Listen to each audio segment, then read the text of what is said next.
కదులకుందువు సియోను కొండవలే, బెదరకుందువు బలమైన సింహం వలే.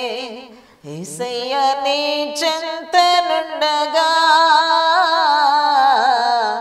ఏ చింత నాకింక లేదుగా. యేసయ్య నీ చెంతనుండగా ఏ చింత నీకింక లేదుగా. కదలకుందువు సియోను కొండవలే, బెదరకుందువు బలమైన సింహం వలే. ఉదయకాల సమయంలో ప్రభువైన యేసుక్రీస్తు నామములో మీ అందరికీ నా హృదయపూర్వక వందనాలండి. అందరూ బాగున్నారా? చిన్న ప్రార్థన చేసుకుందామండి. దయగల తండ్రి, పరిశుద్ధుడా, ఈ పరిశుద్ధమైన శ్రేష్టమైన నామాన్ని బట్టి మీకు వందనాలు. ఉదయకాల సమయంలో ప్రభువా, ఎవరి గృహాల్లో వారే ఉండి ఈ ఛానల్ ద్వారా నీ మాటలు వినటానికి మీరు చూపిన కృపను బట్టి మీకు స్తుతులు. ఈ లేఖన భాగంలో నుండి ఒక వాక్య భాగాన్ని మేము నేర్చుకున్నట్లుగా కృప చూపి మీ నామానికి మహిమ తెచ్చుకున్నామని ఈ దీవెనలు యేసు నామములో అడిగి వేడుకొనుచున్నాము తండ్రి, ఆమేన్. ఒక పాట పాడి దేవుని నామాన్ని మహింపరుద్దామండి. సంఘమా మేలుకొమ్ము, ప్రేమ భావనలని నింపుకొమ్ము. సంఘమా కులము బలమాని తలపోయక, కలహం ద్వేషం విడనాడుమా. కులము బలమాని తలపోయక, కలహం ద్వేషం విడనాడుమా. రక్షకుడేసుని ఆశించుమా, కలుగును క్షేమము కలకాలము. కలుగును క్షేమము కలకాలము. సంఘమా కలదు విలువ ప్రభు సేవకు, కలసి మెలసి నడయాడుమా. కలదు విలువ ప్రభు సేవకు, కలసి మెలసి నడయాడుమా. చెల్లిమి కలిగి జీవించగా, కలత వెలత ఎడబాయుమా. కలత వెలత ఎడబాయుమా. సంఘమా మనసు నిలుపు న్యాయానికి, నిజము పలుకు ప్రతివానితో. మనసు నిలుపు న్యాయానికి, నిజము పలుకు ప్రతివానితో. కలదు జయము ధర్మానికి, సాగిపొమ్ము ప్రభుదారిలో. సాగిపొమ్ము ప్రభుదారిలో. సంఘమా మేలుకొమ్ము, ప్రేమ భావనలని నింపుకొమ్ము. సంఘమా మరొకసారి ప్రభునామములో మీ అందరికీ వందనాలండి. పరిశుద్ధ లేఖనములో నుండి ఇది నాన్న ఒక అంశాన్ని మనం ధ్యానం చేసుకుందాం. పరిశుద్ధ గ్రంథము ఒక వాక్య భాగము గుడ్డివారిని గూర్చి, కన్నులుండి చూడలేని గుడ్డివారిని గూర్చి ఏం మాట్లాడుతుందో దాన్ని ఒకసారి మనం పరిశీలన చేద్దాం. బైబిల్ పరిభాషలో గుడ్డివారు పలు విధములుగా పేర్కొనబడ్డారు. పలు రకాలుగా పలు విధాలుగా పేర్కొనబడ్డారు. భౌతికంగా గుడ్డివారు కొంతమంది, ఆధ్యాత్మికంగా గుడ్డివారు కొంతమంది. ఈ సృష్టిలోనూ మనుషుల్లోనూ దేవుడు జరిగించే సంఘటనలు చూడకయు దాన్ని అర్థం చేసుకోనుకోకుండా ఉండే గుడ్డివారు కొందరున్నారు. ఎవరైతే దేవుడు జరిగించే కార్యాలు చూడలేదో వారు గుడ్డివారితో సమానమే అని దేవుని వాక్యం సెలవిస్తుంది. మన తండ్రి అయిన దేవుడు ప్రభు అయిన యేసుక్రీస్తు వారిని గురించి అనేక రకాల వందలాది ప్రవచనాలు ముందుగానే తెలియచేశాడు. ఆనాటి మతాధిపతులు ఆ ప్రవచనం యొక్క విలువలు గ్రహించలేకపోయారు. ఎవరైతే వారు మతాధిపతులే కానీ గొప్పవారే కానీ ఎవరన్నా కానీ దేవునిగా గుర్తించినటువంటి వారు ఒక అంధునితో సమానము అనేటువంటి విషయాన్ని మనం ఇక్కడ గ్రహించాలి. యెషయా గ్రంథంలో ఒక చక్కని మాట తెలియచేయబడింది. 6వ అధ్యాయం 9వ వచనం 10వ వచనాన్ని మనం చదివిస్తే అక్కడ ఏం రాయబడిందంటే, ఆయన నీవు పోయి ఈ జనులతో ఇట్లనుము. ఎవరికి చెప్తున్నారు ఈ మాటలు అంటే, దేవుడైన యెహోవా యెషయాతో చెప్తున్నాడు. నువ్వు ప్రజల మధ్యకు వెళ్ళి వారితో నేను నీకు చెప్పే మాటలు తెలియచేయాలి అని చెప్తా ఉన్నాడు. ఏంటా మాటలు అంటే, మీరు నిత్యము వినుచుందురు కానీ గ్రహింపనే గ్రహింపరు. ఉంటారా ఇలాంటి వాళ్ళంటే? ఖచ్చితంగా ఉంటారు. నిత్యము చూచుచుందురు కానీ వారు కాననే కానకుందరు. కన్నులతో చూస్తారు, చెవులతో వింటారు, కానీ గ్రహింపు లేని మనసు ఉండి మనసు మార్చుకోలేనటువంటి పరిస్థితి ఉండి స్వస్థత పొందకై ఉన్నారు నా వలన అని వ్రాయబడింది అక్కడ. ఎందుకని మనసు మార్చుకోలేకపోతున్నారు? విని. ఎందుకని చూస్తూనే ఉన్నారు కానీ గ్రహించలేకపోతున్నారు అని అంటే 10వ వచనంలో ఈ జనుల హృదయము క్రొవ్వు చేసి ఉన్నది. ఎప్పుడు మనం లోకంలో కుటుంబంలో ఎవరైనా మనకు బాగా పరిచయస్తుల్ని కోపం వచ్చినప్పుడు ఈ మాటతో తిడతా ఉంటాం మనం చాలాసార్లు. ఎరా కొవ్వేవా అంటూ ఉంటాం మనం. ఎంత బాధ కలిగినప్పుడు లేకపోతే ఎంతో స్వతంత్రం ఉన్నటువంటి వ్యక్తినో ఈ మాట చేత మనం గద్దిస్తూ ఉంటాం. కానీ ఇక్కడ వాక్యం విని విననట్టుగా ఉండేవాళ్ళు, ప్రభు కార్యాలను చూచి చూడనట్టుగా ఉండేటువంటి వారిని ఆయన మాట్లాడుతున్నటువంటి మాట ఏంటంటే, వారి హృదయము కొవ్వు చేసినది, మరి వారి చెవులు మందపరిచి ఉన్నవి, వారి కన్నులు మూయించుమని చెప్పాను. అక్కడ వ్రాయబడిన మాటలు ఇవి. అంటే దేవుని కార్యాలను దేవుని యొక్క చూడలేనటువంటి, వినలేనటువంటి, మనసుతో అర్థం చేసుకోలేనటువంటి పరిస్థితి ఉన్నటువంటి వారిని అంధులు అని పరిశుద్ధ లేఖనాలు తెలియచేస్తూ ఉన్నాయి. ఒకరోజు కాదండి, నిత్యము వింటానే ఉంటారంట. నిత్యము ఆయన కార్యాలు చూస్తూనే ఉంటారంట. నిత్యము కూడా మనసు మార్చుకునేటువంటి పరిస్థితి లేదు. కారణం ఏంటంటే హృదయము క్రొవ్వు చేయబడినది. హృదయము దేవునికి లోబడని పరిస్థితి. ప్రభు కోరుకునేది పైన కనపడే కళ్ళు, చెవులు, ముక్కులు కాదు.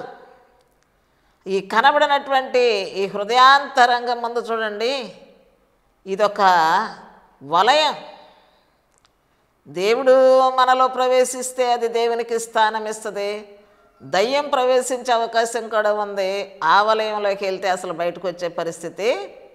వింటారు, మందిరాల్లోనే ఉంటారు, వాక్యం వినే చోటే ఉంటారు, లైవ్లో చూస్తారు, అన్నీ బాగానే ఉంటాయి. కానీ కాననే కానరంట, గ్రహించరంట. ఇట్టి ప్రజలు ఉన్నారు అని ఆయన బాధపడుతూ ఉన్నాడు. యెషయా భక్తుడిని ఆ ప్రజల యొద్దకు వెళ్ళి నువ్వు ఎలాగునా చెప్పు అని ఆ గ్రహింపలేనటువంటి వారి దగ్గరికి చూచి కూడా చూడనట్టుగా, అంటే ఎవరెట్ట పోతే నాకెందుకు, అసలు నేను పొందిన రక్షణ కూడా అదొక దారిని వెళ్ళిపోతూ ఉంటే నేను ఒక దారిని వెళ్ళిపోతూ ఉంటున్నా. నేను పొందిన రక్షణ మీదే నాకు శ్రద్ధ, నా భక్తి మీదే నాకు శ్రద్ధ కనబట్లా. అంటే ఇలాంటి పరిస్థితులు, ఈనాటి పరిస్థితులు ఎలాగున ఉన్నవి అని ఈ యొక్క సంగతులు ముందుగానే దేవుడు మన మధ్యలోనికి తీసుకుని వచ్చాడు. ఆయనకి తెలుసు, యుగాలలో జరిగే పరిస్థితులన్నీ తెలుసు. కాబట్టి ఆయన ముందుగానే మన తరంగాలు ఎరిగినటువంటి దేవుడు ఎలాంటి ప్రజలు ఉన్నారు, ఎలాంటి భక్తులు ఉన్నారు అనేటువంటి విషయాన్ని ఆయన తెలియజేస్తూ ఉన్నారు. సువార్తను నమ్మనటువంటి పరిస్థితి గుడ్డితనం అంటే. ఎందుకు నమ్మలేకపోతున్నారు? నమ్మలేని పరిస్థితులు ఎవరు కలిగించారు వీళ్ళకి? ఎవరు దేవుని యొక్క వాక్యాన్ని విననట్టుగా విడిచిపెట్టమని ఎవరు సలహాదారులు ఉన్నారు వీళ్ళకి? వీళ్ళని ఎవరు నడిపిస్తున్నారు? వీళ్ళ యజమాని ఎవరు? దేవుని బిడ్డలే కదా, కాదా? ఇంకా ఎవరైనా ఉన్నారా? ఒకవేళ శత్రువు వచ్చి మరొక విధంగా నడిపిస్తుంటే శత్రువుకు లొంగిపోతున్నారా అనేటువంటి ఆలోచన మనం ఇక్కడ చేయాలి. ఖచ్చితంగా శత్రువు అనే సాతాను మన మధ్యలో మనలో కూడా ప్రవేశించడానికి మన మీద ఎప్పుడూ కూడా యుద్ధం చేస్తూనే ఉంటాడు, పోరాడుతూనే ఉంటాడు. వింటే విన్నావు కానీ ఏం అసలు చూడబాక, చూచి చూడనట్టుగా వదిలి, విననట్టుగా విడిచిపెట్టేసేయి. అసలు నువ్వు మనసే మార్చుకోకపోయినా పర్లేదు, ఇలాగుంటే చాలు, ఇలాగున్నా వెళ్ళిపోతావు అని మన ప్రభు మనకు వేసిన పునాది, ప్రభు మనకు చూపిన మార్గాన్ని తప్పించి వేరొక మార్గాన్ని మనకు చూపిస్తూ వేరొక పునాదిని మనకి నడిపిస్తూ కట్టబడతా. మీరు ఇక్కడున్నా బాగానే ఉంటారు. మనకు మొదట్లో తెలుసు కదా ఆదాము గారి స్టోరీ. ఇది తిను దినమున నీవు నిశ్చయముగా చస్తావు, తినొద్దు అని దేవుడు చెప్తే అసలు మీరు చావరని వేరొక దారి వేసినటువంటి శత్రువు మనకే తెలుసు. అది అప్పుడే మర్చిపోయాం. ఇప్పుడు దారి ఇప్పుడుదే అనుకుంటే మనం ప్రమాదపు అంచుల్లో ఉన్నాము, దేవునికి దూరమైపోతున్నాము. గ్రహింపు లేని మనస్తత్వంతో మారు మనసు పొంది మన మనసును స్వస్థపరచుకోలేని చాలా భయంకరమైన ఒక స్వభావం ఏంటంటే ఈ దినాల్లో మనుషులు ఈ శరీరానికే స్వస్థత కావాలని ఆలోచన చేస్తున్నారు, కానీ మన ఆత్మకు కూడా స్వస్థత, ఆరోగ్యవంతమైన ఆ యొక్క బుద్ధి మనకు కావాలి. అదే స్వస్థ బుద్ధి అంటే. ఆరోగ్యవంతమైన బుద్ధి స్వస్థపరచాలి మన అంతరంగాన్ని, మనల్ని స్వస్థపరచాలి. మన కన్నులు తెరువు చేయబడాలి, మన చెవులు తెరువు చేయబడాలి, మన హృదయంలో వాక్యము నివాసం చేయాలని ఆయన యొక్క ఉద్దేశం. అయితే నువ్వు వినకపోయినా పర్లేదులే, వింటే విన్నావు కానీ అవి మాత్రం ఆలోచన చేయబాక. అనేక కార్యాలు చూస్తున్నావు కానీ చూసినా పర్లేదు, చూడనట్టుగా వెళ్ళిపోవచ్చు అనేటువంటి ఇలాంటి సలహాదారుడిగా అపవాది మన మధ్యలో పనిచేస్తూ ఉన్నాడు అనే దానికి ఒక రుజువు ఏంటంటే 2 కొరింథీయులకు రాసిన పత్రిక 4వ అధ్యాయం 4వ వచనములో దేవుని స్వరూపి అయిన క్రీస్తు మహిమను కనపరచు సువార్త ప్రకాశము వారికి ప్రకాశింపకుండునట్లు.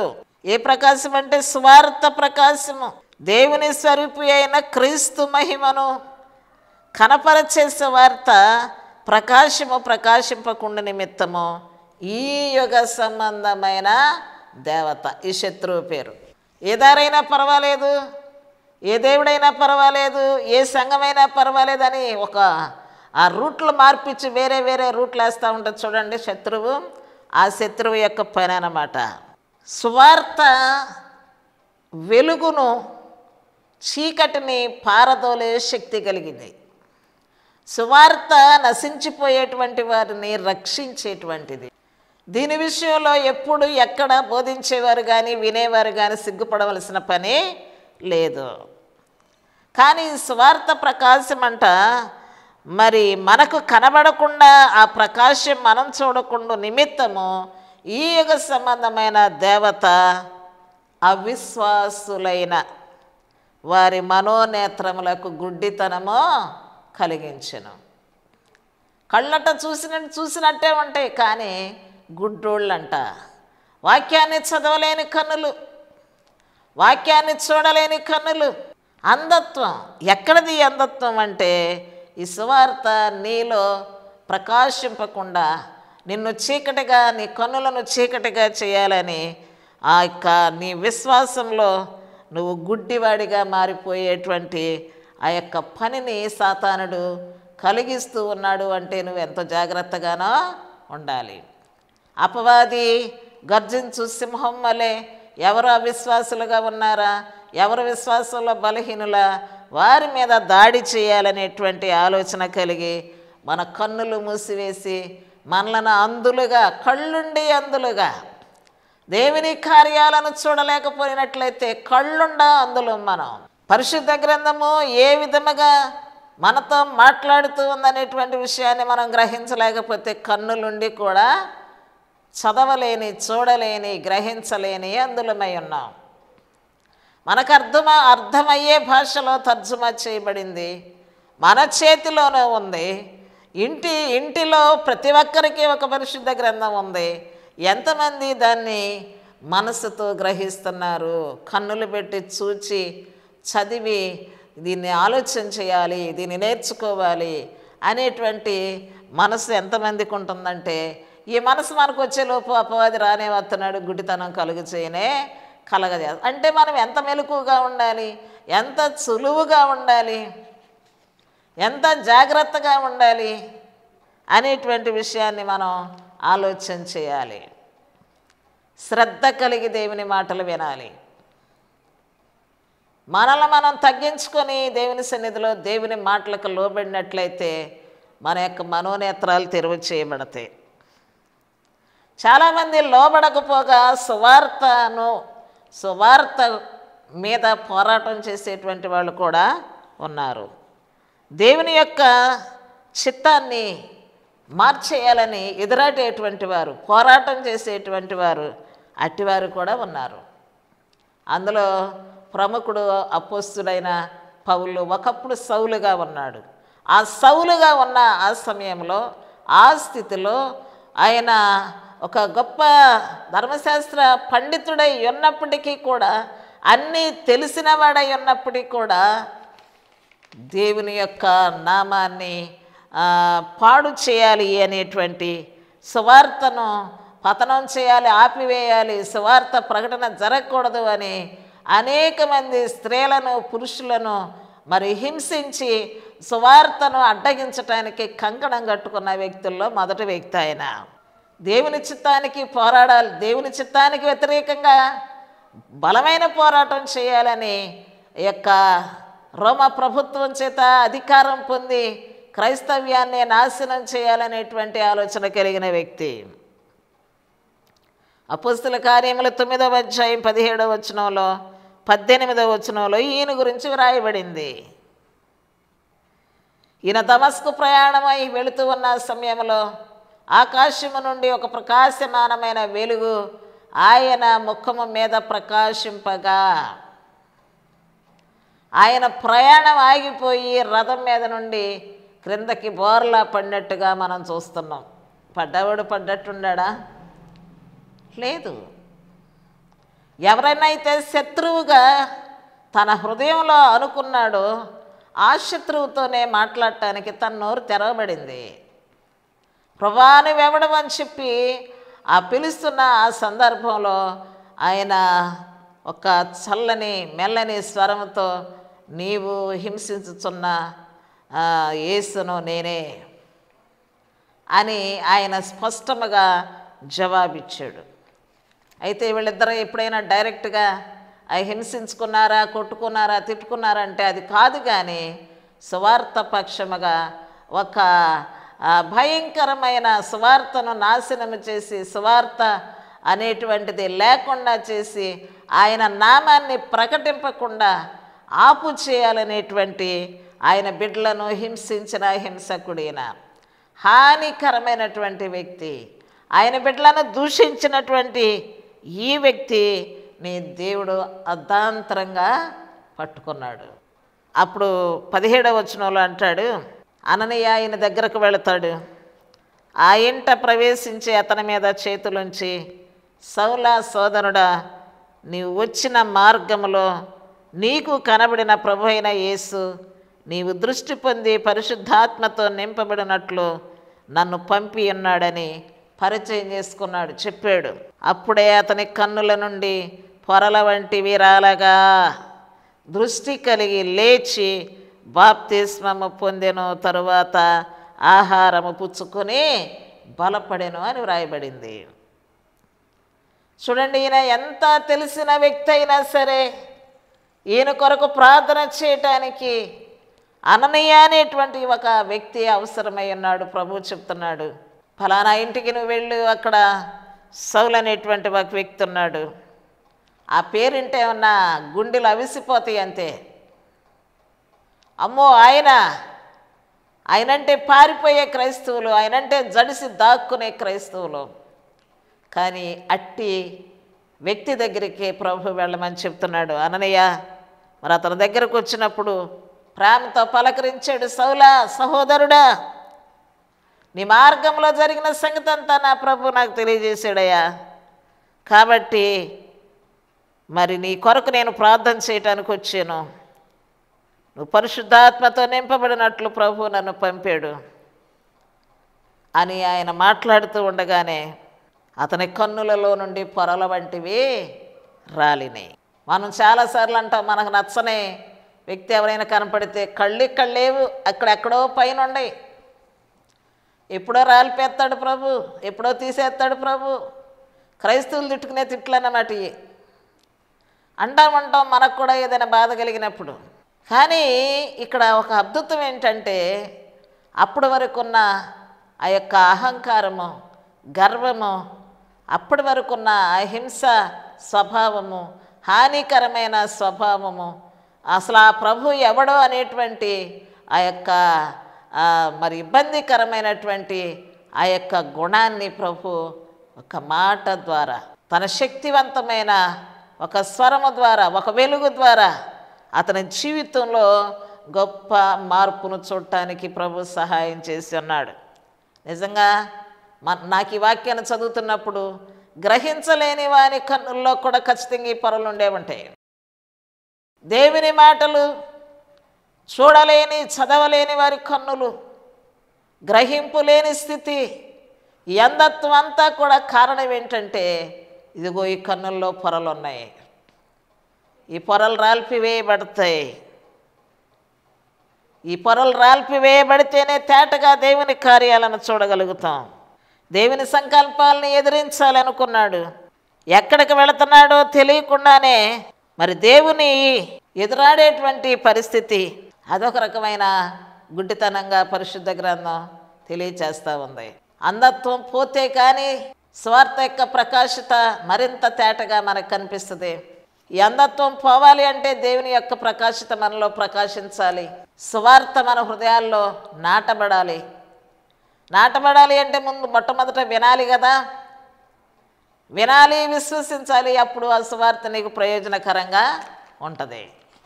విన్నట్టుగానే ఉండి ఏమీ మరి హృదయంలోకి వెళ్ళనివ్వకుండా, అక్కడే ఉండి అదేమీ అంతుపట్టకుండా, దేవునితోనే ఉన్నాను, వింటూ ఉన్నాను, దేవుని కార్యాలు చూస్తూ చేస్తూ ఉన్నాను అనే భ్రమలో మనలను మనం మోసపుచ్చుకొనకూడదు.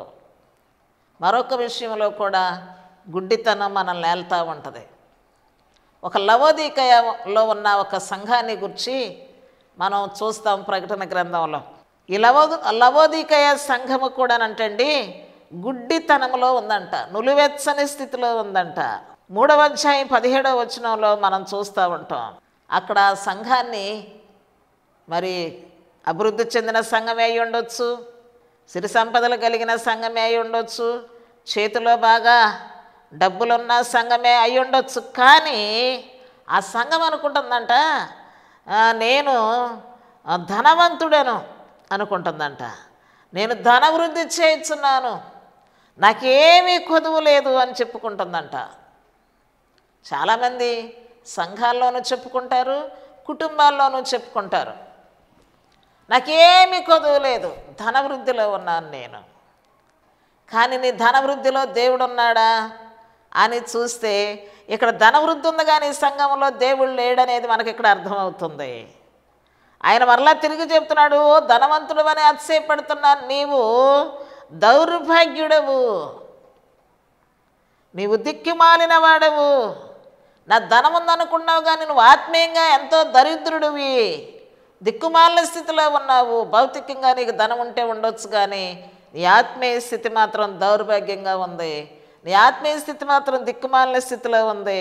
నీవు ఆత్మీయ స్థితిలో దరిద్రుడిగా, గుడ్డివాడిగా, దిగంబరుడిగా ఉన్నావు అనేటువంటి విషయాన్ని జ్ఞాపకం చేస్తూ ఉన్నాడు. ఈ ఉదయకాల సమయంలో మనకి ధనం ఉంటే ఉండొచ్చు, కానీ ఆత్మీయ ఔదార్యము, ఆత్మీయ స్థితి, సమృద్ధి, ఆత్మీయ ఆనందము, ఆత్మీయ ఫలాల విషయాల్లో మనం ఏమై ఉన్నాము అనేది ఒకసారి మనం ఆలోచన చేయవలసిన వారమై ఉన్నాం. 2 రాజుల గ్రంథంలో కూడా ఒక చక్కని మాట మనకు కనిపిస్తూ ఉంటుంది. 6వ అధ్యాయం 17వ వచనంలో అక్కడ ఎలీషా ప్రవక్త కనపడుతున్నాడు. ఎలీషా ప్రవక్త మీదకి శత్రు సైన్యము గుర్రాలతో, రథాలతో వస్తూ ఉన్నారు. ఎంతోమంది వస్తున్నారు. మన చిన్న రాజ్యము, మనకు ఎక్కువ సైన్యం లేదు, మనం ఏం చేయాలని అక్కడ ఉన్నటువంటి పనివారందరూ కూడా భయపడతా ఉన్నారు. ఎలీషా ప్రవక్తతో చెప్తూ ఉన్నారు, అయా ఇదిగో రానే వచ్చేసారు శత్రువులు మన మీదకి, మనం ఏం చేయాలి అని కంగారు పడుతూ ఉన్నప్పుడు ఎలీషాకి కన్నులు తెరవబడి ఉన్నాయి. దేవుని చిత్తాన్ని నెరవేర్చే వ్యక్తి, దేవునికి లోబడే వ్యక్తి, దైవ భయం కలిగిన వ్యక్తి, దేవుడు ఏది చెబితే అది చేసే వ్యక్తి, దేవుని మార్గాల్లోనే ప్రయాణం చేసేటువంటి వ్యక్తి కనుక ఎలీషా చుట్టూ రథములు, అగ్ని పర్వతాలు ఆయన చుట్టూ కనపడుతున్నాయంట. ఇది ఈయనకు ఒక్కళ్ళకే కనపడుతుంది, ఎలీషా ప్రవక్తకు మాత్రమే. ఇక్కడున్న పనివారిలో ఎవరికి కూడా కనపడలేదు. ఒక పనివాడు మాత్రం కంగారు పడతా ఉన్నాడు. అప్పుడు అతని కొరకు ప్రార్థన చేస్తే అతని కన్నులు తెరవబడినాయి. తెరవబడే కన్నులు ఆశించండి, తెరవబడే చెవులు ఆశించండి, తెరవబడే హృదయం ఆశించండి. ఈ ఉదయకాల సమయంలో నీ హృదయం తెరవబడితే నీలో ప్రభు ప్రవేశిస్తాడు. నీ మాటలు, దేవుని యొక్క మాటలు నీలో ప్రవేశిస్తాయి. దేవుని యొక్క చిత్తం ఏంటో నీకు అర్థమవుద్ది. అప్పుడు నీ చుట్టూ అగ్ని రథములు, నీ చుట్టూ అగ్ని పర్వతములు, నీ చుట్టూ దేవుని యొక్క సైన్యము నీ కాపుదలగా ఉంటుందనేటువంటి విషయాన్ని ఇక్కడ మనం జ్ఞాపకం చేసుకుంటున్నాం. దావీదు మహాభక్తుడు చిన్న ప్రార్థన చేస్తూ ఉన్నాడు. దేవా, నా కన్నులకు వెలుగునివ్వయ్యా, నా కన్నులు తెరువయ్యా, నీ ధర్మశాస్త్రము నేను దివారాత్రులు ధ్యానం చేయాలయ్యా, నా కన్నులు తెరువు, నేను చదవగలిగినట్లుగా నా హృదయాన్ని తెరువు ప్రభు అని ప్రార్థన చేస్తూ ఉన్నాడు. ఈ ఉదయకాల సమయంలో మనందరం కూడా మన కన్నులు తెరవబడలాగున, మన హృదయం తెరవబడలాగున మన కన్నులు ప్రభుకి, మన హృదయాన్ని ప్రభుకి, మన చెవులను ప్రభుకి సమర్పణ చేసి ప్రభువులో బలపరచబడదాం. మీ అందరికీ నా వందనాలు. చిన్న ప్రార్థన.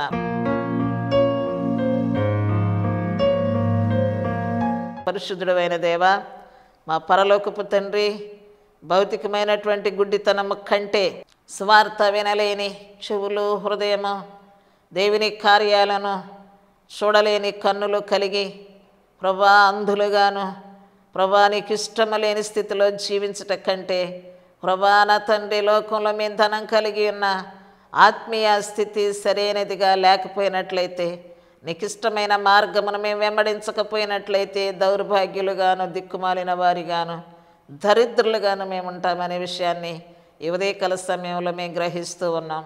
అట్టి స్థితి నుంచి ప్రతి కుటుంబాన్ని, ప్రతి వ్యక్తిని విడుదల కలిగించి కుటుంబాలుగా కన్నులు తెరవబడి నీ యొక్క సంకల్పాన్ని గుర్తించే భాగ్యము ఈ వర్తమానాన్ని వింటున్న ప్రతి ఒక్కరికి దయచేయమని ఈ దీవెనలే యేసునామములో అడిగి వేడుకొనుచున్నాము తండ్రి.